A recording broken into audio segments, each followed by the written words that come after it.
My clock says it's 4:30. So you want me to wait a minute? Yeah, hold on for 1 second. Okay.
Are we ready?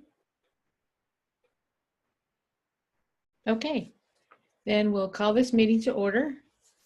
The pledge isn't on here, but I think we will do the pledge. Do you have a flag, Lisa?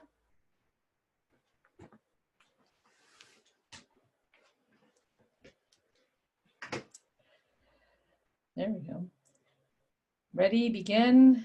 I pledge allegiance to the flag of the United States of America and to the republic for which it stands, one nation, under God, indivisible, with liberty and justice for all.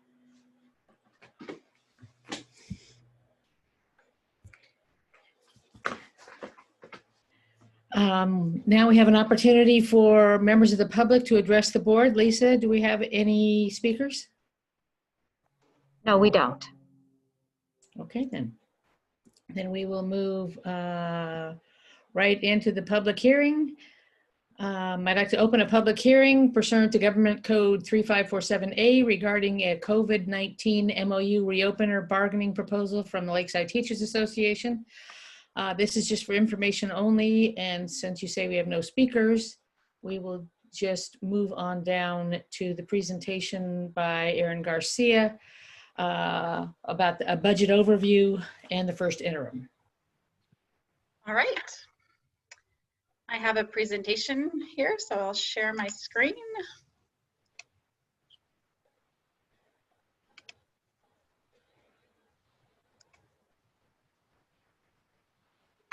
Okay. Tonight we have the 2020-21 first interim budget report.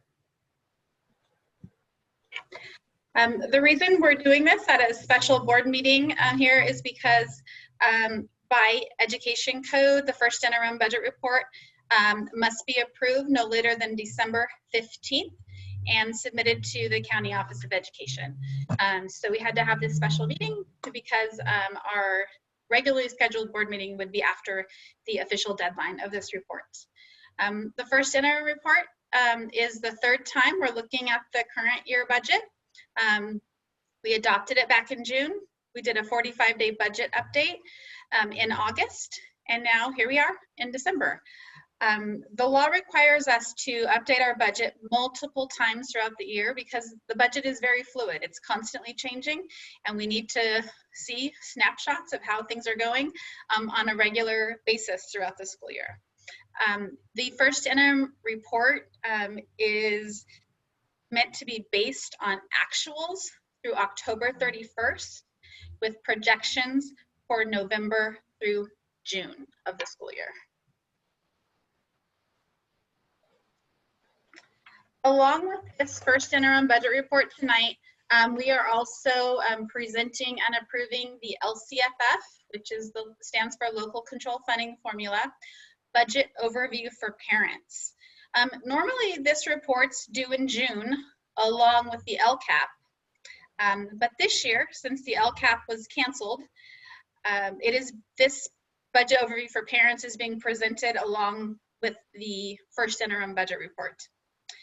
This report contains about 4 pages of financial data with charts and narrative explanations. It is a required template that every school district and charter school across California must use. This template was created by CDE. The first page of this report shows funding sources, how our school district is receiving revenues, similar to what I'm going to go through in my presentation in just a minute. Page 2 of this report compares the expenditures listed in our learning continuity and attendance plan that the board approved back in September. So it compares the expenditures from that plan with our general fund total expenditures. Then page 3 goes into explanations about how the budget and the learning continuity plan actions are providing increased and improved services for our high needs students, which, as a reminder, our high needs students are defined as those that are foster youth, English learners, or low income students. And then finally on page 4, goes through a comparison of how much we spent on those high needs students last school year in 1920 compared to the amount that we originally budgeted for services for those same students. So as required, our 2021 budget overview for parents is posted on the first page of our website, along with the learning continuity plan. All right. So with that, we'll jump into where we are in our general fund budget for revenues. Currently, we are projecting to bring in $60.9 million this school year.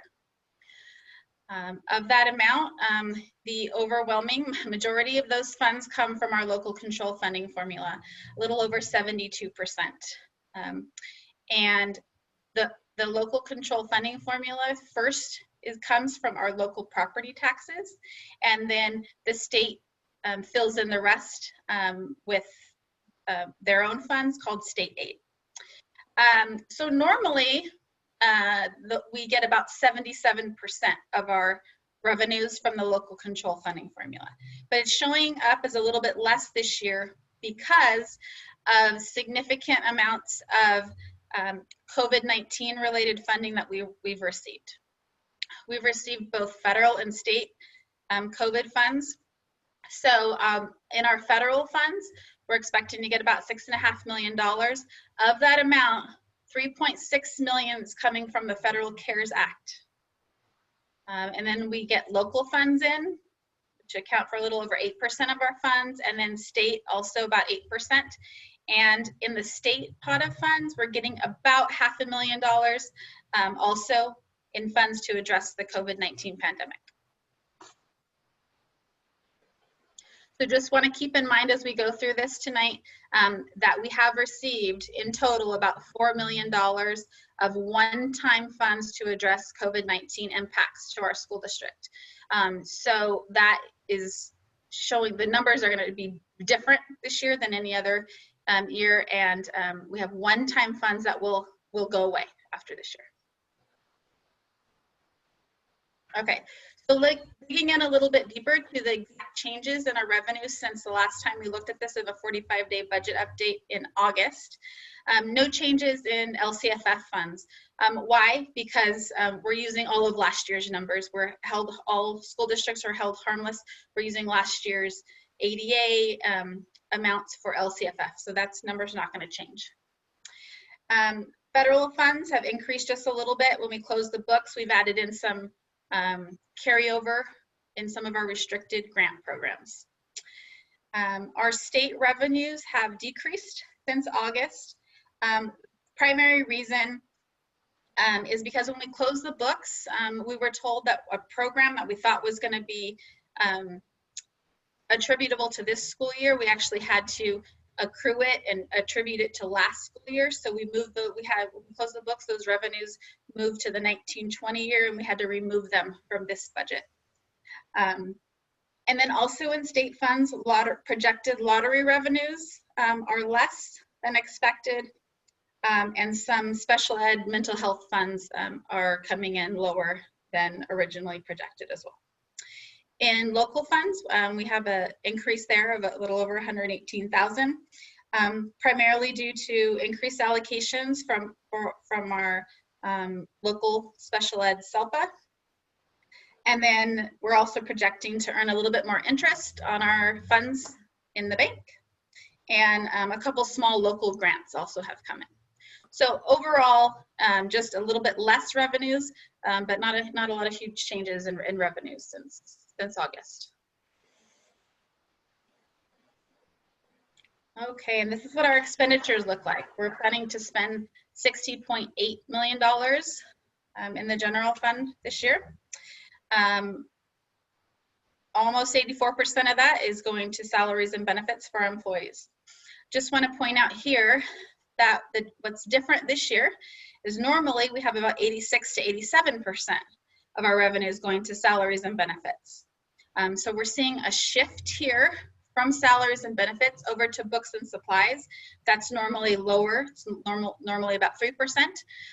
Why? Because a large amount of those COVID-19 funds are being spent on technology needs for our students and our employees this year. So those are being spent over in the books and supplies categories as opposed to salaries and benefits, which would be normal. Okay, so looking at the details in our expense categories of what's changed. So overall, our expenditures have gone down. We've been reduced by about $915,000 since our last budget report. This is primarily due to how we have worked through our plan of how we're spending the COVID funds. Originally, we expected all of the COVID funds to needed to be above and beyond what our existing expenditures were. And back in August, the regulations had not yet been released. Since then, we've gotten much more information about the allowable uses of these funds. So that's allowed us to, really dig through and come up with the exact plan of how we're going to spend those funds. Because this will all be audited, and we need to make sure we only spend them on allowed uses so we don't get any money taken away after the fact. So essentially what we've been able to do is we've been able to use some of these one-time funds to offset existing salary expenses on a one-time basis. So as an example, all employees that work in public health related field are allowed, their entire salary is allowed to be charged to COVID funds. So when we learned that, we decided to charge all of our licensed vocational nurses and our school nurses salaries toward COVID funds, which offset our general fund unrestricted expenditures, again, on a one-time basis. So that's why you're seeing in the books and supplies, we originally thought more COVID funds would be spent there. So instead we've moved those into salary expenses. Let's see, we also have some vacancies in classified salaries that is producing some savings there as well. And because of the savings in the salary expenses, then benefits also are showing are a little bit reduced at this time. We do have an increase in the services and operating expenses, and I wanted to spend a little bit of time explaining that. So our insurance costs are covered under this expense category. And many districts throughout the state are receiving a supplemental bill that we have to pay this year from our self-insurance carrier. Self is the school's excess liability fund. So they're the insurance carrier that covers large claims against districts. So this additional bill is due to AB 218. which is the California Child Victims Act, which extended the statute of limitations for victims to file child sexual molestation cases. So that act has exposed school districts to claims that could potentially go back decades and are very difficult for school districts to defend, and they're going to expect it to be very costly. So essentially it's creating an unfunded mandate for all school districts. So in order for SELF to cover those cases that may come to any one school district in California, they had to assess an additional fee to all school districts that are part of their this insurance pool. So while we don't have any cases against our district, we do have to pay our fair share of the premium costs for this coverage. Capital outlay expenses have also increased. We had to put in a fence on the back parking lot of Lakeside Middle School for added security there. And then we also installed 2 new HVAC units at the Lakeside Farms multi-purpose room. So that's the increase of the $42,000 there.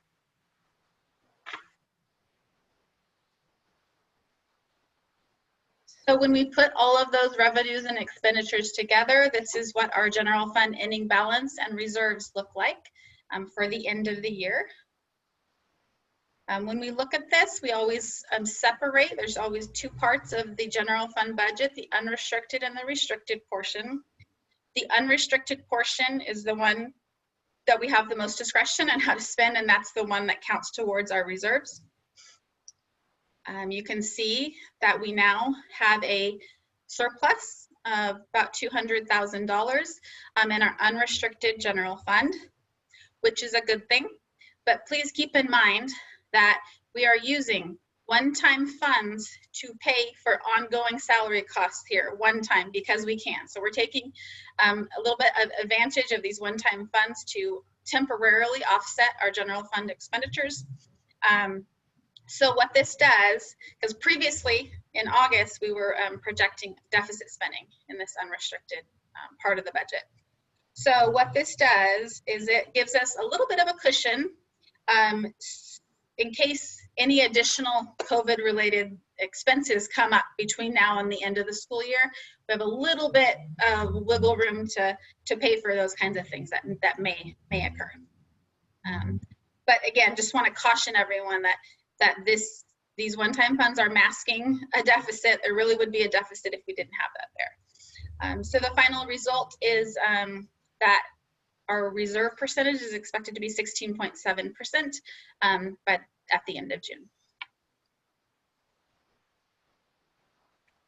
Okay, before we move on to the multi-year projection, just want to spend a little bit of time talking about the cafeteria fund. As you know, this we've been trying to highlight this fund to the board recently. There have been tremendous changes in how we are providing school meals this year, and it's really affecting our ability to properly project the revenues and the expenditures in this fund. It's become very difficult. So what we're doing currently with school meals, I think you all know, we are providing free meals to all children ages 2 to 18 in the community. So some of those meals are being provided in person when students attend school, and then for others, the meals are available for pickup every single day. Remember that the first interim report projects actual or shows actuals through October. So what this report is doing for the cafeteria fund is we've taken what meals we actually served for September and October in our hybrid instruction model and assumed that those would continue through the rest of the year.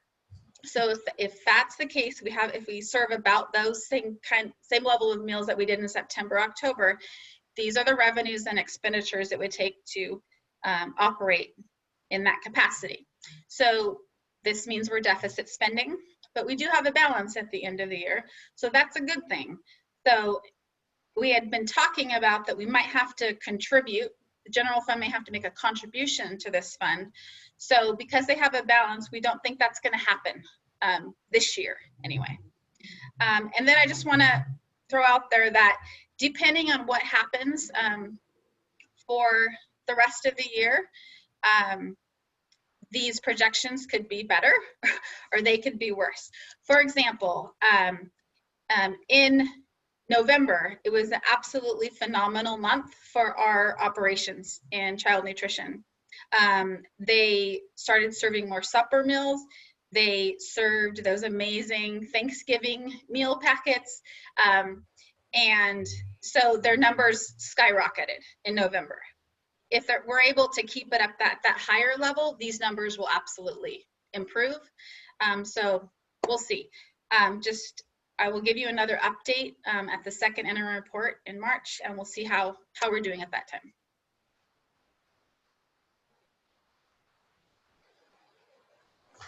Okay, now we always are required to do multi-year projections of the next 2 fiscal years at each budget cycle.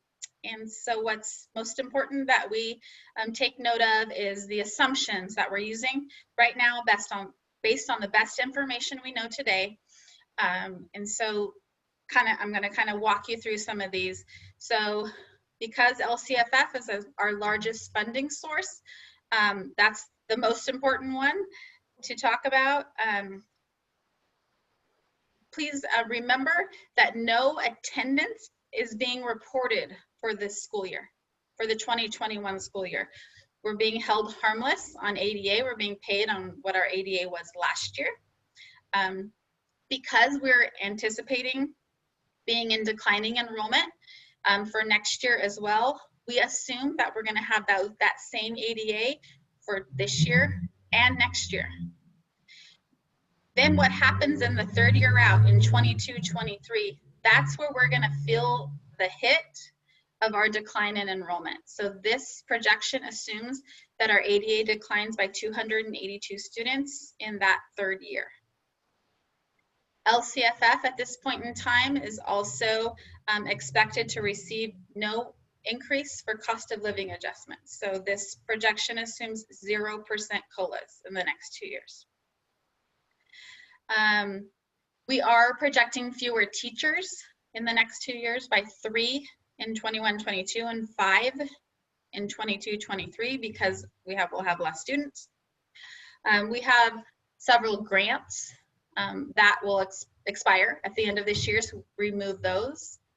It also assumes that we spend all of our COVID-related funds by this year in June.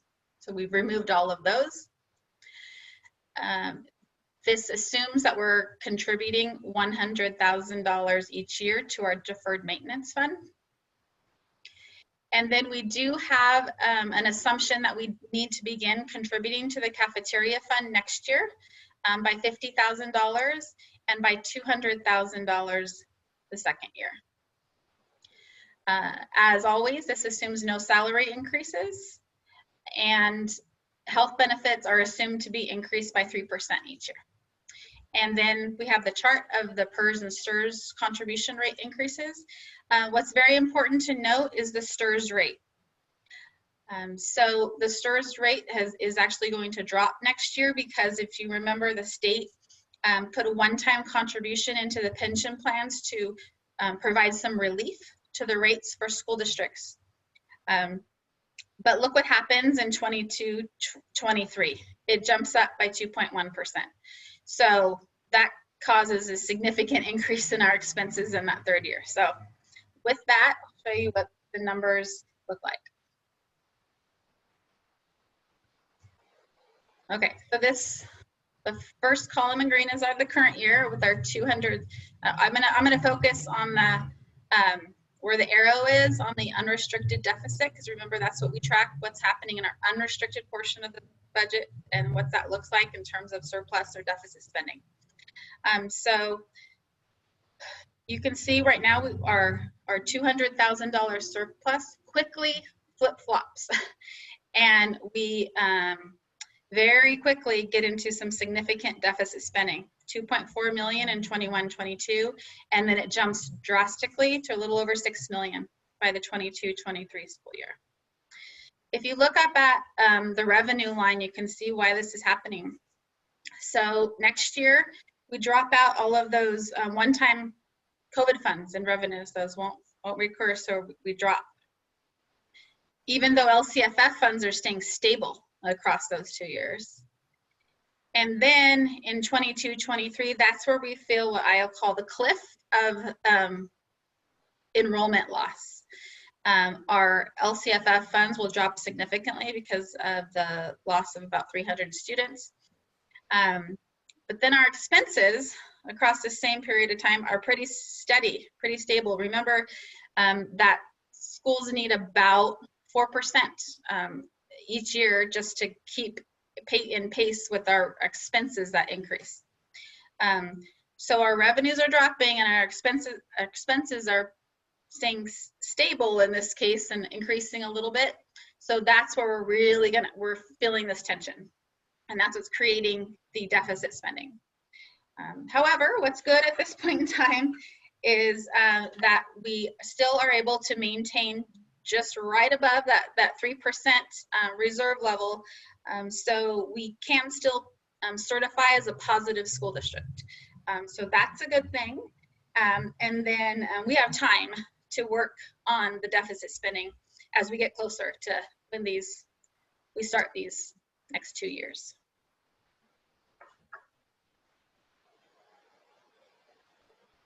Okay, so next we need to talk about cash flow. We haven't had a reason to discuss it in recent years, but this year we are going to start seeing some challenges related to cash flow. So cash flow is very separate and distinct from budget. So budget kind of sees all the money that's coming in and out on an annual basis, what happens over the whole year. Cash flow is really about how much cash do you have in the bank on a daily basis, right?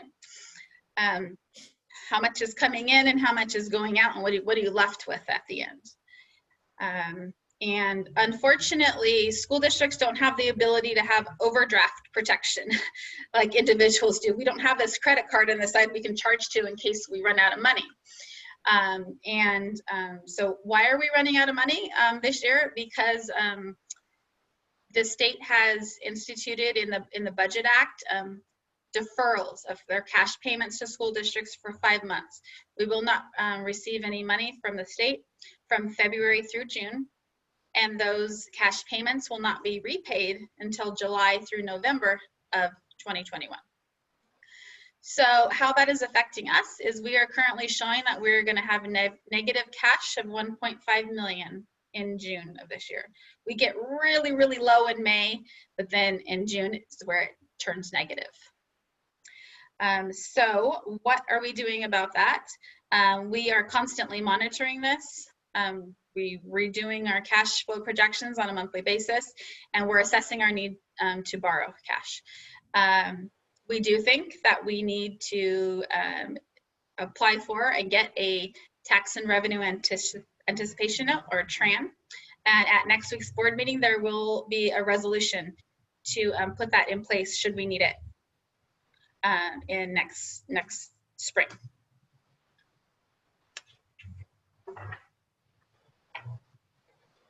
Okay, so all of this budget information that I just shared with you all is became a bit complicated because the Legislative Analyst's Office issued a report in November. They do this every year. This is a regular thing that they do. The Legislative Analyst's Office does an independent analysis of the state budget. And they always kind of say, what is the fiscal state of California each November? And they publish this report. So what this report said this year was California now all of a sudden unexpectedly has this one-time windfall of money due to higher tax receipts than was projected at the time the 2021 state budget was put together. And so how is this possible? Why is this happening in the midst of a pandemic? Well, the reason is because what we're experiencing through this pandemic is a K-shaped recovery. And what that means is we have parts of our economy that are doing very well and parts that are not doing well. But what's happening in California is the high income earners are doing well. Some businesses that pay lots of taxes are doing well. And so high income earners pay the vast majority of taxes in California. So they're doing well. So that's why the tax receipts came in much higher than originally projected. However, the report also just reminds us that low wage earners continue to struggle very much in California. People in the hospitality industry, restaurant businesses, still, many of them are unemployed, have been for a very long time, and they're continuing to struggle. And the report points out that schools, just should be reminded that we serve many of the students that are in those families. So we need to be aware of that, be doing everything we can to support them. The report then goes on to have some recommendations from the state. The LAO says that the one-time funds that the state has are sufficient to allow them to eliminate all of the cash deferrals to school districts. I have some information that is very unlikely to happen this school year, but probably will happen for the following school year. So we're probably gonna have to deal with the deferrals for this year, but hopefully they'll use these one-time funds to pay them off and they'll go away next year. They say that the state has the ability to fund a moderate COLA of 1.14% for next year. So our multi-year projection assumed a 0% COLA. 1%, sure, of course we'll take it, but that definitely won't eliminate our deficit spending. And then they say that the state also has the ability to have about $4.2 billion of ongoing funds. However, they caution and they say we're still in the midst of this economic recovery, and they recommend that the state use it for a one-time purpose just in case things don't go as planned. So just wanted the board to be aware of that. We're monitoring it. This first interim report does not contemplate anything. This is just a report, a projection. It doesn't mean that any of this is actually going to happen. The legislature would have to take action for any of these things to happen. Our next steps are to do just that, to monitor the governor's January budget. That's going to give us an indication of what he might do for the 21-22 school year and how he's going to fund schools. We're going to begin throughout the spring developing our LCAP for 21-22. We're going to be getting stakeholder input, and we'll be sure to include budget adjustments as needed in that plan. We're also going to begin developing a plan to reduce that deficit spending for next year. We have a budget advisory committee put together that's going to be providing input for those reductions, and we'll bring that forward to the board for your consideration. Okay. With that, that is the first interim report and the budget overview for parents that I recommend approval of. And as I stated, we are certifying a positive budget report. Do you have any questions?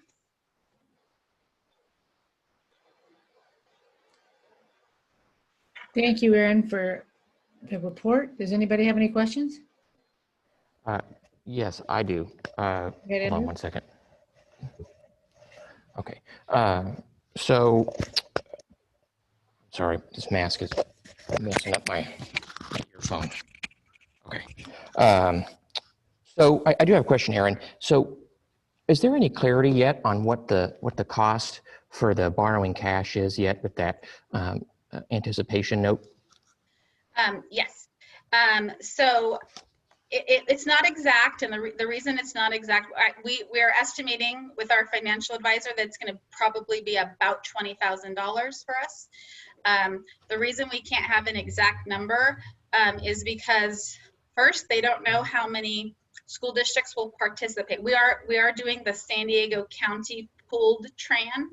So it will be several other districts within our county pulled together so that to bring the cost down, the issuance costs down. It depends on how many total districts end up participating. So even though we're gonna ask the board to approve a resolution next week, we're not actually gonna sell the TRAN unless we absolutely need it. So we're gonna keep monitoring in January and February. If something shifts or changes and we actually don't think we need it, then we would pull out of the TRAN and wouldn't issue it. So it's possible that some districts may not end up issuing the TRAN. And so how many total number of districts are in it to spread the costs out will depend on how much it actually ends up being. The other thing that happens in a TRAN is you get to earn what's called interest arbitrage. So it means the money that we get in TRAN proceeds, we get to keep the interest that's earned on that. And the interest helps offset the costs of it.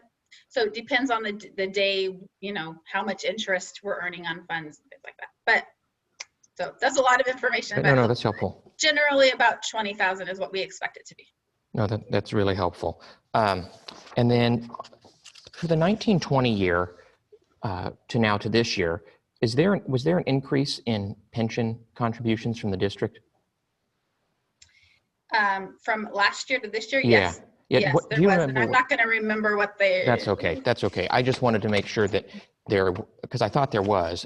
And Yeah, I just wanted to. Yeah, there definitely is. They're increasing every year. I'm not 100% on the STRS. That one might have stayed the same or decreased this year because of the state putting money in. Mm-hmm. But PERS definitely increased. But yeah, I can get back to you with those percentages. That would be helpful. Yeah, I think that's it for me. Anybody else have a question? Okay, would someone like to make a motion to adopt? I'll make the motion to adopt the budget as presented. I guess since I'm not there, we have to vote one at a time. Andrew? Was there a second? Yeah, I thought, didn't John second it? No, he made the motion. Oh, I can't, I'm not there, so somebody second it then? Somebody want to second it? I'll second. Oh, Bonnie did. Okay. Okay. Any more discussion? Okay, all in favor? Andrew? Aye. Bonnie? John? Aye. And I will vote aye as well. That concludes the business for today. John, I want to tell you thank you very much. I'm sorry I'm not there in person to thank you for your 4 years of service, but I want to thank you. Thank you very much. I agree. Thank you, John.